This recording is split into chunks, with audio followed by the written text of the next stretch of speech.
Bonjour à toutes et à tous, bienvenue dans votre chronique santé. Marine est avec nous ce matin. Bonjour Marine. Bonjour Luc, bonjour à tous. Marine, aujourd'hui tu voulais nous parler des oméga 3. On en entend souvent parler pour le cœur ou les articulations, mais beaucoup moins pour le cerveau. Et pourtant, c'est essentiel, oui. Le cerveau est littéralement fait de graisse, près de 60% de sa structure en est composée. Et parmi ces graisses, bien sûr, les oméga 3 jouent un rôle fondamental. Alors pourquoi sont-ils si importants ? Les oméga 3 sont des acides gras dits essentiels. Donc essentiels pourquoi ? Parce que notre corps ne sait pas les fabriquer seul. On doit donc les apporter par l'alimentation ou parfois par une complémentation qui doit être adaptée, bien sûr.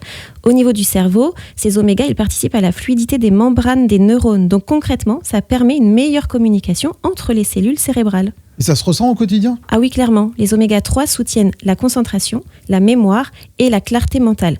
Ils jouent aussi un rôle important dans la régulation de l'humeur et de l'inflammation cérébrale. Donc, quand on en manque, on peut ressentir une fatigue mentale, un brouillard cérébral, une baisse de motivation, voire une sensibilité accrue au stress. Le problème, c'est qu'on en consomme assez peu, non ? Exactement, notre alimentation moderne est souvent déséquilibrée malheureusement.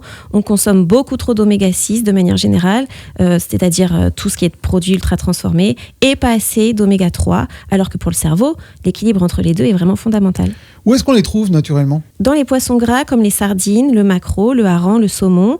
On peut en trouver également dans certaines graines comme le lin, les noix, et aussi dans les compléments alimentaires de qualité, bien dosés et surtout bien assimilables quand c'est nécessaire d'en prendre. Donc, pour avoir un cerveau performant, il ne suffit pas de le faire travailler. C'est tout à fait ça. On peut lire, bien sûr, réfléchir, apprendre, mais si le cerveau n'est pas bien nourri, eh bien, il fonctionne au ralenti. Alors, prendre soin de sa concentration, de sa santé mentale, de son équilibre émotionnel, ça passe aussi par ce qu'on met dans notre assiette. En résumé, nourrir son cerveau, c'est aussi penser plus clair. Tout à fait. Et souvent, mieux nourrir son cerveau, c'est mieux vivre son quotidien. Merci Marine pour ces conseils. Avec grand plaisir. Retrouvez-moi sur Instagram marine.godin, Godin, pour plein d'autres conseils santé et de bien-être. Et on se retrouve aussi la semaine prochaine sur Horizon. Prenez soin de vous.